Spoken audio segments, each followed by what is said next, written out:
I'm Elizabeth Hosking, 473-120-465. This activity is for the purpose of the assessment only and will be recorded, viewed and stored following TAFE Queensland procedures. All participants consent to being recorded for these assessment purposes. Good afternoon to everyone who has made it here for today's team meeting. Before we start today's meeting, just checking in with everyone that you have brought the correct notes and documents with you. Yep. Can the team member start off with explaining to us why this meeting was requested by our manager?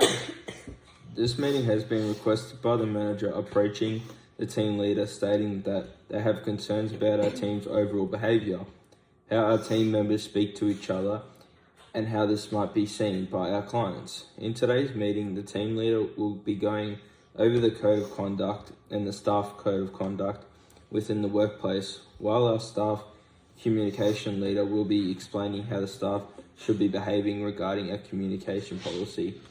After today's meeting has concluded, it will be discussed as a group how this information today will be relayed to fellow team members regarding their behaviour within the workplace. The staff code of conduct is something every team member and managers follow while at work. We're committed to providing a level of service to customers that demands high ethical behaviours at all times. Our principles that guide us in the workplace is that we respect each other and our customers. Treat others how you would like to be treated and respect other people's differences within the community.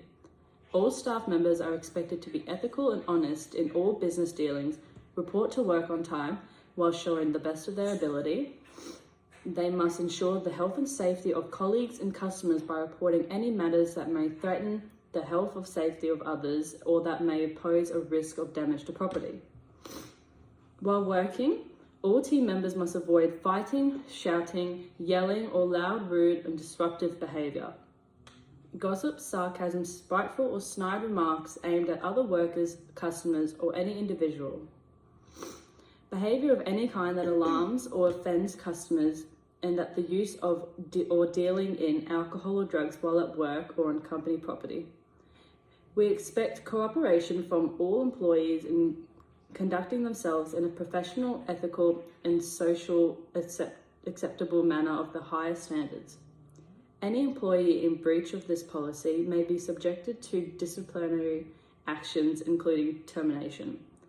If these actions have not been resolved as stated by the Workplace Code of Conduct Policy and the Workplace Health and Safety Act 2011 Queensland, consequences will apply. Explaining to all staff what the primary duty of care of the manager is to all their workers, Section 19 and Section 29 of the Workplace Health and Safety Act 2011 Queensland. Explaining that a person at a workplace, whether or not the person has another duty, is to take responsible care for his or her own health and safety and of others. As stated in the Staff Code of Conduct, all staff are to treat and respect other people's differences within the community, explaining to all employees that Section 9 of the Racial Discrimination Act 1975 Queensland, that racial discrimination is unlawful to any person no matter their race, colour or nationality. Here at our workplace, we must follow all code of conducts to make sure our staff and customers are all treated here equally and with the respect of others, no matter what race, colour or nationality. Now that I have explained and provided the rules of the staff code of conduct and what should apply to all staff and managers while inside the workplace, we will now hear from the staff communication leader about what staff should be doing within the workplace regarding this policy of the staff communication within our community. Our workplace is committed to treating every person who touches our business with kindness, integrity and respect. These values should guide each employee in how they communicate with fellow workers, customers and suppliers. This policy aims to provide clear standards on how communication and workplace relationships will be conducted within our organisation. All staff will greet and speak with other staff members in a positive tone. Be courteous, friendly, and demonstrate a spirit of helpfulness in their dealings with others. Avoid gossip, backstabbing, and negative communication.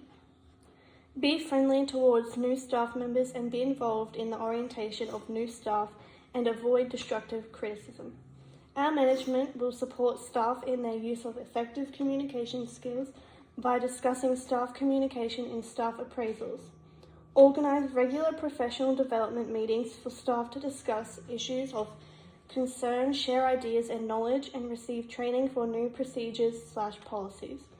As stated in the management side of staff communication, our manager organised this meeting today for us to deal with issues in the workplace about how team members speak to others, speak towards each other, and their behaviour in the workplace that might have an impact on our clients.